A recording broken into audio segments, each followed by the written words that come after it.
नमस्कार दोस्तों, आपका स्वागत है अपने यूट्यूब चैनल पीएफपी में। सरकार ने 15 सितंबर 2021 को टेलीकॉम सेक्टर के लिए बड़े निर्णय लिए हैं, जिसका डायरेक्ट इम्पैक्ट हमें निफ्टी 50 के एक बैंकिंग स्टॉक पर नज़र आता है, जिसके बारे में आज हम चर्चा करने वाले हैं। लेकिन सबसे पहले निर्णय पर एक बार नज़र डाल देते हैं।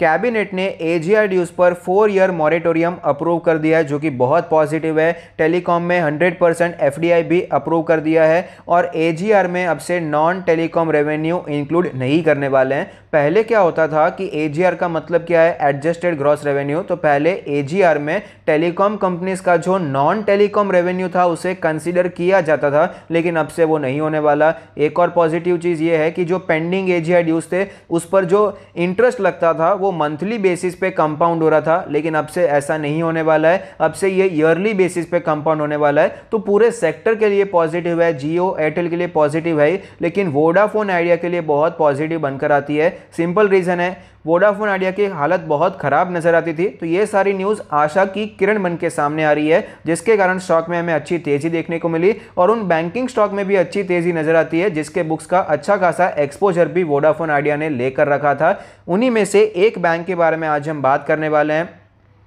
बैंक का नाम आपके सामने है, IndusInd bank. Last rate price है 1130 रुपीज़, जो कि हमें 7% ऊपर जाता हुआ नजर आया है। ये स्टॉक हम कल ही एनालाइज करने वाले थे, लेकिन यूट्यूब में कुछ प्रॉब्लम चल रहा था, इसलिए हम अपलोड नहीं कर पाए, इसलिए आज एनालिसिस कर रहे हैं। शायद आपको थोड़ा सा महंगा खरीदना पड़ेगा, लेकिन इसमें अभी भी एक अच्छा खासा अपसाइड मुझे दिखाई पड़ता है, इसलिए ये एनालिसिस मैं आपके साथ आज भी शेयर कर रहा हूँ। आप अपना डिसीजन उसके बाद ले सकते हैं। सेक्टर का पी रेशियो 30 है, जबकि इंडसइंड बैंक का 25 है, लेकिन बैंकिंग स्टॉक को एनालाइज करते वक्त प्राइस टू बुक रेशियो देखना ज्यादा जरूरी होता है। 2.03 का price to book ratio, 87,000 crore की मार्केट कैप, 0% का डिविडेंड यील्ड है, 42% का एवरेज डिलीवरी परसेंटेज दिखाई पड़ता है। तो वैल्यूएशन के हिसाब से ना ही ज्यादा महंगा है ना ही ज्यादा सस्ता नजर आता है। फाइनेंशियल ट्रेंड के बारे में बात करें तो आप देख पाएंगे कि रेवेन्यू तो लगातार बढ़ता जा रहा है, लेकिन प्रॉफिटेबिलिटी में आपको गिरावट देखने को मिली है। एक रीजन तो पता चल गया कि भाई वोडाफोन आइडिया को एक्सपोजर दिया था, बाकी कई सारे कॉर्पोरेट्स को एक्सपोजर दिया था, तो यही मेन रीजन है। प्रॉफिटेबिलिटी में हमें इंपैक्ट देखने को मिल गया।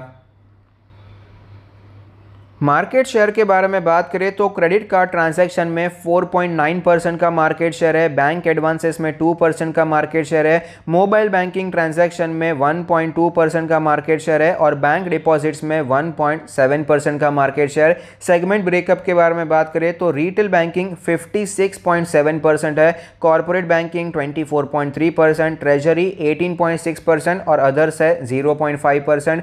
लोन ब्रेकअप के बारे में बात करें तो सर्विसेज 60% है, infrastructure 3.2%, personal loan 8.4%, agriculture and allied activities 12.2% और अदर्स है 13.1%।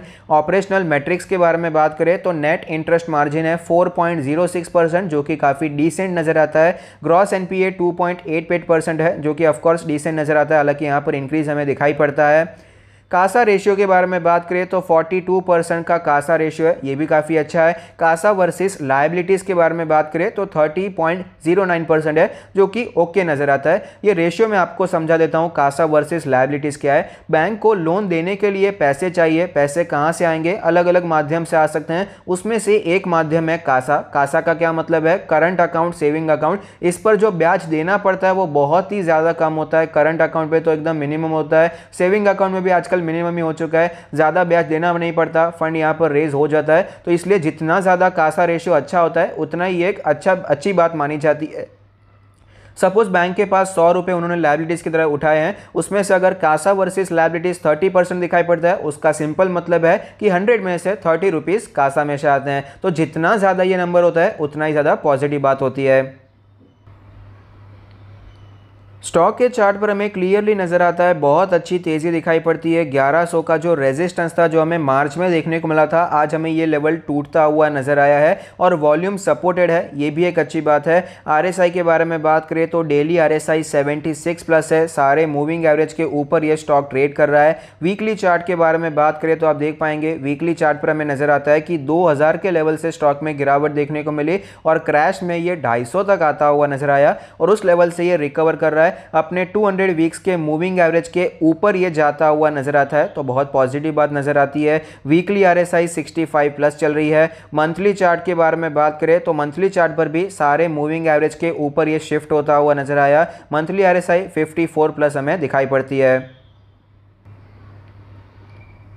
स्टॉक पर हमें बहुत ही अच्छा ब्रेकआउट नजर आता है। आप देख पाएंगे जो रेजिस्टेंस की लाइन थी, स्टॉक बहुत ही अच्छी तरीके से उसको फॉलो कर रहा था, वहीं पर जाता था, टच होता था, थोड़ी बार ट्रेड करता था, वापस गिरावट देखने को मिलती थी। ये 2018 के बाद से इसी रेजिस्टेंस को फॉलो करता हुआ नजर आया है। लेकिन फिलहाल देखिए, फिलहाल एक अच्छा ब्रेकआउट देखने को मिला। हमने वॉल्यूम्स भी देखे, वॉल्यूम्स भी काफ़ी सपोर्टिव नजर आ रहे थे। तो ओवरऑल ये एक बहुत ही अच्छा ब्रेकआउट नजर आता है। एक लॉन्ग टर्म का मल्टी ईयर ब्रेकआउट है। 2018 से करके 2021 का ये हमें ब्रेकआउट नजर आता है। तो एक अच्छा खासा अपसाइड हमें दिखाई पड़ सकता है। अपसाइड कहां तक का हो सकता है, तो 1500 के आसपास आपको इजीली एक अपसाइड मिल सकता है। 1500 कैसे कैलकुलेट किया, तो यहां पर बीच में देखिए कोई आपको मेजर रेजिस्टेंस नजर ही नहीं आता।